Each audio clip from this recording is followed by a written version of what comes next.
tingin mo? Ma-aprobahan na kaya ni Boss Rick yung quarter report ng team natin? Siguro naman. 4 na beses nating ni-revise ang report na yan, no? 4 weeks in the making. Ewan ko lang kung di pa ma-aprobahan yan. Bad news, guys! Kailangan daw nating ulit i-revise ang report natin from page 1 to 150. Ba't di pa niya sinagad? 151 pages lang naman yung report na yan. Hi guys, I changed my mind. I-revise nyo na rin hanggang page 151, ha? And I want it done as soon as possible. Eh, lakas mo pa kasi narinig tuloy.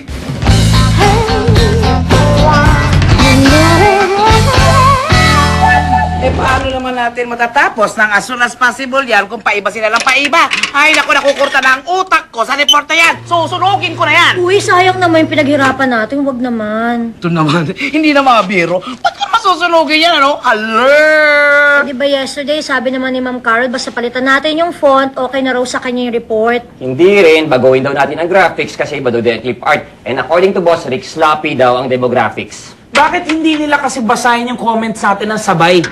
Tapos last week patapos yan eh. Ngayon lang nila binasa. Mamadalin tayo ngayon sa revisions. Basta, kailangan tapusin natin ASAP ang report na yan. Kung hindi lahat tayo sa sweldo, no? Bakit? Nakadepende ba niya sa report na yan ng sweldo natin? Napaka-unfair naman yata nito. Kailan ba naging fair ang kumpanyang to? Alam mo, duda ko, hindi alam ni Ma'am Carol tsaka ni Boss Rick nang gusto nilang paribise, kaya sila paribise ng paribise. Ano? Diyos ko. I agree. They know exactly what they don't want, yet they don't know what they want. At ilang araw na ako puyat kakagawa ng report na to. Tsaka pagod na rin ang mami ko kaka-encode sa computer ng mga bagong files na binibigay nila. Mami mo palang nag-encode, kaya naman pala area lang font. Basta ako, pikon na ako.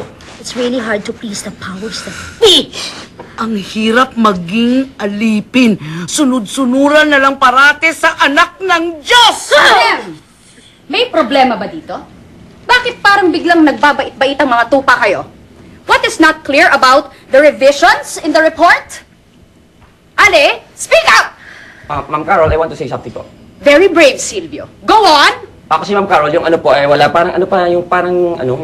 You're not making any sense. Wait lang, Ma'am Carol. Hello, Mami! Can you please talk to Ma'am Carol? Yeah, and tell her what you think about the report. Huh? Okay. Ma'am Carol, my mom wants to talk to you. Hello? Finally, na-approve na yung report natin! At sweldo na tayo lahat. Party na! Ay, pasalamat kayo sa mami ni Silvio, ha. Sinare mo na lang gusto si Boss Rick at si Ma'am Carol. Ay naku, walang nasabi talaga ang powers that be sa mega talak ng mami ni Silvio. Well, lumalabas talaga pagkamasonan ni Mami pag nakikita niya na nahihirapan ako. Hindi ka sila ba, Ma'am? Who would have thought na makikinabang tayo sa pagiging mamas boy natin ni Silvio, no? Hello, Ma? Yes. Yes, Ma. Nakuha na namin yung sweldo namin at saka yung na-approve na rin yung report namin. Yes, Ma. Hindi na kailangan, Ma. Yeah, wait lang, Ma. Excuse me, JC. My mom wants to talk to you. Mami, kamusta po? Po? May utang ako kay Silvio? Plus interest? Opo. Babayaran ko na po. Ito na po. Dumudukot na po ako. Dumudukot na.